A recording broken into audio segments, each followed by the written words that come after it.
உலக மக்கள் எல்லோருக்கும் வணக்கம். சிவம் ஜோதிடம் வாயிலாக நான் உங்கள் ஜி கோபால் பேசுகிறேன். இன்னைக்கு பேசக்கூடிய தலைப்பு என்ன அப்படின்னா, செவ்வாய் பகவானுடைய பெயர்ச்சி. இந்த செவ்வாய் பெயர்ச்சி அப்படிங்கிறது மீனத்திலிருந்து இந்த செவ்வாய் பகவான் பெயர்ச்சியாகி மேசத்துக்கு வர்றாங்க. மே 11ஆம் தேதி இந்த செவ்வாய் பகவான் பெயர்ச்சியாகி ஜூன் 20ஆம் தேதி வரைக்கும் மேசத்துல அந்த செவ்வாய் இருப்பாங்க. அந்த செவ்வாய் எப்படி இருக்கிறாங்க? ஆட்சி பலத்தோடு. அப்ப அந்த செவ்வாய்க்கு சொந்த வீடு எது? மேசம்தான்.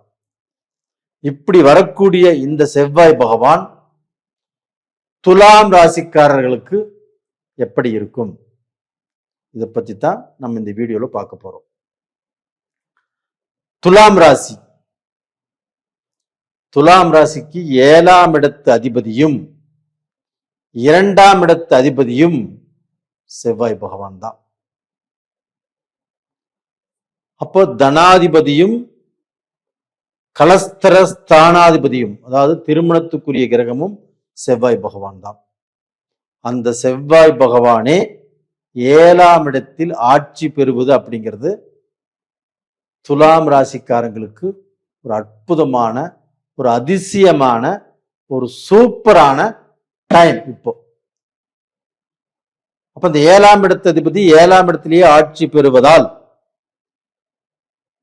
ஃபர்ஸ்ட் உங்களுக்கு பாத்தீங்கன்னா நடக்கக்கூடிய முதல் நல்ல காரியம் எது அப்படின்னா சுபகாரியம். சுபகாரியத்தில் எத்தனையோ சுபகாரியங்கள் இருக்குது. வீடு கட்டலாம், இல்லைன்னா காது குத்தலாம், இது மாதிரி எத்தனையோ சுபகாரியங்கள் இருக்குது. அது இல்லை, உங்களுக்கு திருமண காரியங்கள்.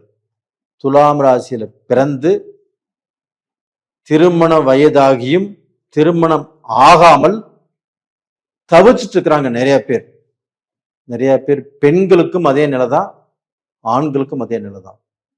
ஆண்களுக்கு 30 வருஷமையும் கல்யாணம் ஆகல, 35 வருஷமையும் கல்யாணம் ஆகல, 40 வருஷமாயும் கல்யாணம் ஆகல.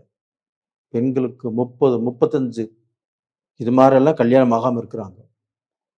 அவங்களுக்கு இந்த பீரியட்ல நிச்சயமாக, உறுதியாக நான் சொல்றேன், கண்டிப்பாக இந்த 40 நாட்களில் உங்களுக்கு பாத்தீங்கன்னா வாழ்க்கையே மாறப்போகுது.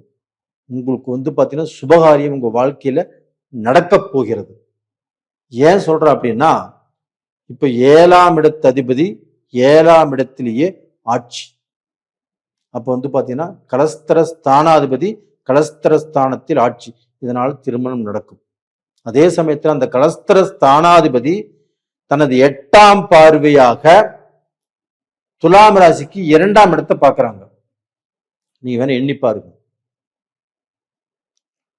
அப்ப துலாம் ராசியிலிருந்து பாத்தீங்கன்னா விருச்சிக ராசி அப்படிங்கிறது 2ஆம் இடம். 2ஆம் இடம் என்பது குடும்பஸ்தானம். அந்த குடும்பஸ்தானத்தை கலஸ்தர ஸ்தானாதிபதியே குடும்பஸ்தானத்தை பார்க்கறதுனால துலாம் ராசிக்காரங்களுக்கு இந்த பீரியட்ல சுபகாரியங்கள் அப்படிங்கிறது மிஸ் ஆகவே ஆகாது. நீங்க இந்த டயத்துல மாப்பிள்ளை பாருங்க, கண்டிப்பா செட் ஆவாங்க. பொண்ணு பாருங்க, கண்டிப்பா செட் ஆவாங்க. அப்ப பாத்தீங்கன்னா எங்க மாப்பிள்ளை பார்த்தாலும் எங்க பொண்ணு பார்த்தாலும் கண்டிப்பா செட் ஆவாங்க. இல்ல இதற்கு முன்னாண்ட நம்ம பார்த்து கொடுக்கலன்னு சொன்னவங்க இந்த பீரியட்ல பொண்ணு கொடுக்குறேன்னு சொல்லி நிற்பாங்க. இந்த பீரியட்ல பாத்தீங்கன்னா போன டைம் மாப்பிள்ளை போய் பொண்ணை பார்த்து அந்த பொண்ணை வேண்டான்னு சொல்லிட்டு வந்தவர் இந்த பீரியட்ல அதே பொண்ணையை கட்டிக்கிறேன் அப்படிங்கிற சூழ்நிலை கூட வரலாம். இது இந்த பீரியட்ல கண்டிப்பாக, உறுதியாக கண்டிப்பா நடக்கும். நீங்களே கமெண்ட்ஸ் போடுவீங்க. அது போக துலாம் ராசியில பிறந்து திருமணம், அதாவது காதல் திருமணங்கள். இப்போ பாத்தீங்கன்னா ஒரு ஆணும் பெண்ணு காதலிக்கிறாங்க. அவங்க வீட்டுல பயங்கரமான எதிர்ப்பு. இவங்க 2 பேரும் காதலிச்சு கல்யாணம் பண்ணிக்கலாங்கிற ஆசை நிறைய இருக்குது. அதே சமயத்துல வீட்டுடைய சம்மதத்தோடையே பண்ணிக்கணும் அப்படிங்கிற இதுல அவங்க உறுதியா இருக்கிறாங்க. அப்படிப்பட்டவங்களுக்கு பயங்கரமான எதிர்ப்பு. கல்யாணமே நடக்காதாட்டிருக்குது அப்படின்னு நினைச்சவங்களுக்கு கூட இந்த பீரியடில் கண்டிப்பாக திருமணம் நடக்கும். துலாம் ராசிக்காரங்களே சந்தோஷமா இருங்க. அது போக துலாம் ராசிக்கு 2ஆம் இடத்தை 7ஆம் அதிபதி பார்க்குறாங்க. தனஸ்தானத்தை செவ்வாய் பார்க்குறாங்க. அந்த தனஸ்தானம் யாருடைய வீடு? விருச்சகம், செவ்வாயுடைய வீடு. செவ்வாயுடைய வீட்டை செவ்வாயே பார்க்குறாங்க. இதனால துலாம் ராசிக்காரங்களுக்கு என்ன சொல்ற அப்படின்னா, தனாதிபதி தனஸ்தானத்தையே பார்க்கும்போது உங்களுக்கு பலம் அதிகம், துணிச்சல் அதிகம், தைரியம் அதிகம், அதுபோக தன்னம்பிக்கையும் உங்களுக்கு அதிகமா வரும். அதுல 5 லட்சம் போட்டு இன்னைக்கு என்ன லாப நட்டமா பாத்திரலாம் அப்படிங்கிற தைரியம் வரும். ஒரு பிசினஸ்ல 10 லட்சம் கூட நீங்க முதலீடு பண்றதுக்கு இந்த தைரியம் வரும். எது வந்தாலும் பார்த்துக்கலாம் அப்படின்னு பாத்தீங்கன்னா எதிர்த்து போராடி ஜெயிக்கக்கூடிய டைம். அப்ப இந்த பீரியட்ல நீங்கள் தனஸ்தானம் அப்ப பணம் வருவதற்குண்டான வழிகளை ஏற்படுத்திக்குவீங்க. இது எப்படின்னா, உங்களுக்கு செவ்வாய் பகவான் ஆகப்பட்டது தனஸ்தானாதிபதி. அவங்க எங்க பாக்குறாங்க பாருங்க, 4ஆம் பார்வையாக உங்க ராசிக்கு 10ஆம் இடத்தை பார்க்குறாங்க. அந்த 10ஆம் இடம் என்பது தொழில் ஸ்தானம். அதாவது துலாம் ராசிக்காரங்களுக்கு 10ஆம் இடம் தொழில் ஸ்தானம். அந்த தொழில் ஸ்தானத்தை தனாதிபதி பார்க்கும்போது தொழில் நல்லா இருக்கும், பிசினஸ் நல்லா இருக்கும், வியாபாரம் நல்லா இருக்கும். நீங்க இந்த பீரியட்ல பல நாளா ஒரு பிசினஸ் யோசனை பண்ணிட்டு இருந்தேன், இந்த பீரியட்ல நம்ம செஞ்சுதான் பார்க்கலாமே அப்படின்னு நினைச்சா இந்த பீரியட்ல சந்தர்ப்ப சூழ்நிலைகள் உங்களுக்கு சாதகமாக அமையும். சாதகமாக அமைஞ்சு அந்த பிசினஸை நீங்க ஸ்டார்ட் பண்ணிடுவீங்க. ஸ்டார்ட் பண்ணி அதுலேயுமே ஒரு நல்ல முன்னேற்றம் உங்களுக்கு கிடைக்கும். அதுபோக இதற்கு முன்னாண்டு செஞ்சுட்டு இருந்த பிஸ்னஸ் இப்போ பார்த்தீங்கன்னா கடந்த காலத்தில் ஏதாவது சூழ்நிலையில கொஞ்சம் தடுங்கலா இருக்குது.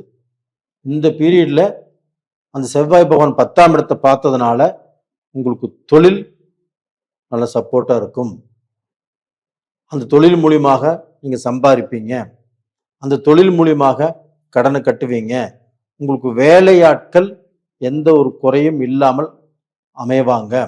துலாம் ராசியில் பிறந்தவங்க 100க்கு 70% பேர் பிஸ்னஸ், வியாபாரம், கலைத்தொழில் இதைத்தான் பண்ணிட்டு இருக்கிறாங்க. மீதி 30% பேர் வேலைக்கு போறாங்க. அப்போ பார்த்தீங்கன்னா கலைத்தொழிலையும் நீங்கள் சிறந்து விளங்குவீர்கள். அப்போ பார்த்தீங்கன்னா அதே 10ஆம் இடத்துல குரு பகவான் ஆகப்பட்டது மிதுனத்திலிருந்து பெயர்ச்சியாகி ஜூன் மாசம் 2ஆம் தேதி உச்ச குருவாக கடகராசிக்கு அந்த குரு பெயர்ச்சியை வர்றாங்க. அப்ப அங்க குரு பெயர்ச்சியை வர்றாங்க. அந்த செவ்வாயுடைய பார்வையும் குரு மேல விழுகுது. இதனால குரு மங்கள யோகம் அப்படிங்கிறது துலாம் ராசிக்காரங்களுக்கு 10ஆம் இடத்துல கிடைக்குது. அப்ப இந்த 10ஆம் இடத்துல கிடைக்கும் போது பெரிய மனிதர்களுடைய ஆதரவு, நம்மளுக்கு தொழில் நல்லா போகும். யாரோ ஒருத்தனால சப்போர்ட்னால நம்ம தொழில் நல்லா பண்ணுவோம். நம்மளுக்கு பாத்தீங்கன்னா வேலையில் இருக்கக்கூடிய டென்ஷன் குறையும், வேலையில் இருக்கக்கூடிய பிரச்சனைகள் குறையும். அப்ப அந்த வேலையில நம்மளுக்கு ப்ரமோஷன் கிடைக்கும். நம்ம எவ்வளவோ கஷ்டப்பட்டு செஞ்சுமே நம்மளுக்கு உழைப்புக்கு தகுந்த ஊதியம் கிடைக்கல அப்படிங்கிற வருத்தத்தோட இருக்கக்கூடிய துலாம் ராசிக்காரங்களுக்கு இந்த பீரியட்ல சம்பள உயர்வு கண்டிப்பாக கிடைக்கும். ஒரு கம்பெனி விட்டு வேற கம்பெனிக்கு போய் வேலை செய்வதற்குண்டான வாய்ப்புகளும் நல்லா இருக்குது. வெளிநாட்டுல போய் நீங்கள் வேலை செஞ்சு பிழைக்கக்கூடிய அளவுக்கு வாய்ப்புகளும் நல்லா இருக்குது. இந்த பீரியட்ல வெளிநாட்டுல வேலை செஞ்சுட்டு இருக்கிறவங்க எல்லாத்துக்குமே ஒரு நல்ல வருமானம், ஒரு நல்ல முன்னேற்றம், ஒரு நல்ல சந்தோஷம் இந்த பீரியட்ல கண்டிப்பாக இன்க்ரிமெண்ட் கிடைக்கும், இல்லைன்னா ப்ரமோஷன் கிடைக்கும். உங்களுக்கு சந்தோஷப்படக்கூடிய அளவுக்கு எல்லாமே நல்லா இருக்குது. ஏன் சொல்ற அப்படின்னா சனி பகவான் உங்களுக்கு 6ஆம் இடத்துல இருக்கிறாங்க. துலாம் ராசிக்காரங்களுக்கு இருக்கிறாங்களா? இருக்கிறாங்க. அந்த சனி பகவானையும் குரு பகவான் ஜூன் மாசம் 2ஆம் தேதி பெயர்ச்சியாகி கடகத்துல இருந்து 9ஆம் பார்வையாக குருடைய வீட்டை குருவே பார்க்கிறார். அதுல இருக்கக்கூடிய சனி பகவானையும் குரு பார்க்கிறார். அந்த சனி பகவான் அப்படிங்கிறது இவங்களுடைய துலாம் ராசிக்கு 6ஆம் இடம். அப்ப 6ஆம் இடம்னா தொழில். அப்ப அந்த தொழில்ல முன்னேற்றம் கிடைக்கும். நீங்க எதை நினைச்சு போனாலும் கண்டிப்பாக சக்சஸ் ஆகும். அப்போ ஆணாகட்டும் பெண்ணாகட்டும் இத்தனை நாள் வேலை கிடைக்காம இருந்துச்சுன்னு வச்சுக்கோங்களேன், இந்த பீரியட்ல கண்டிப்பாக வேலை கிடைக்கும். அப்போ பார்த்தீங்கன்னா உங்களுக்கு வேலையும் கிடைக்கும், நல்ல வாழ்க்கையும் அமையும், பெரியவர்களுடைய சப்போர்ட் சகாயங்கிறது கிடைக்கும். அது போக பெரிய மனிதர்களுடைய சகாயமும் உங்களுக்கு உருவாகும். அப்ப இந்த பீரியட்ல உங்களுடைய ஜென்ம ஜாதகம், அந்த ஜாதகத்தில் நடக்கக்கூடிய தசா புத்திகள் உங்களுக்கு சாதகமா இருக்குதா இல்லையா மட்டும் பார்த்துக்கோங்க. சாதகமா இருந்துச்சுன்னா எந்த பிரச்சனையுமே இல்லை. சாதகமாக இல்லாத சூழ்நிலையில உங்களுக்கு குழப்பங்கள் வரும். அப்ப அந்த சமயத்துல பார்த்தீங்கன்னா நீங்க ஜாதகம் பார்க்கறதுக்கு விருப்பம் இருந்தால் கீழே கான்டாக்ட் நம்பர் இருக்குது, கான்டாக்ட் பண்ணுங்க. அது போக நீங்க இந்த பீரியட்ல வணங்க வேண்டிய தெய்வம் அப்படின்னா உங்களுடைய குலதெய்வ வழிபாடு அப்படிங்கிறது உங்களுக்கு ரொம்ப ரொம்ப அவசியம். உங்களுடைய ஜென்ம நட்சத்திரம் வரக்கூடிய நாளில் நீங்க பார்த்தீங்கன்னா அந்த அம்பாளுடைய கோயிலுக்கு, எந்த அம்பாளாக இருந்தாலும் சரி, அந்த அம்பாளுடைய கோயிலுக்கு ஜென்ம நட்சத்திரம் வரக்கூடிய நாளில் போயிட்டு வாங்க.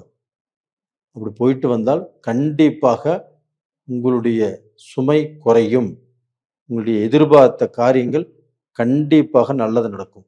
அதாவது அம்பாளுடைய கோயிலுக்கு நீங்கள் ஜென்ம நட்சத்திரம் வரக்கூடிய நாளில் மட்டும் நீங்கள் கண்டிப்பாக போயிட்டு வாங்க. அது இல்லைன்னா அது போக பார்த்தீங்கன்னா செவ்வாய்க்கிழமையோ வெள்ளிக்கிழமை நாட்கள்லையோ நீங்கள் போயிட்டு வாங்க. ஏன்னா அந்த செவ்வாய் பகவான் உங்களுடைய ராசியவே பார்க்கறதுனால. ஆனால் இந்த சமயத்தில் கொஞ்சம் கோபம் ஜாஸ்தியாக வரும், கொஞ்சம் வேகமும் ஜாஸ்தியாக இருக்கும். ஏன்னா செவ்வாய் உங்கள் ராசியவே பார்க்கறதுனால. அப்போ அந்த கோபத்தையும் அந்த பதட்டத்தையும் அடக்குங்க. கொஞ்சம் நிதானமாக இருக்க பழகுங்க, நிதானம் பண்ணிக்கோங்க. முக்கியமான முடிவுகள் எடுக்கிறது வேற யாராவது எடுக்க சொல்லுங்க, தப்பு இல்லை. அப்போ நேயர்களே, உங்களிடமிருந்து விடைபெறுவது உங்களின் ஜி கோபால். நன்றி, வணக்கம்.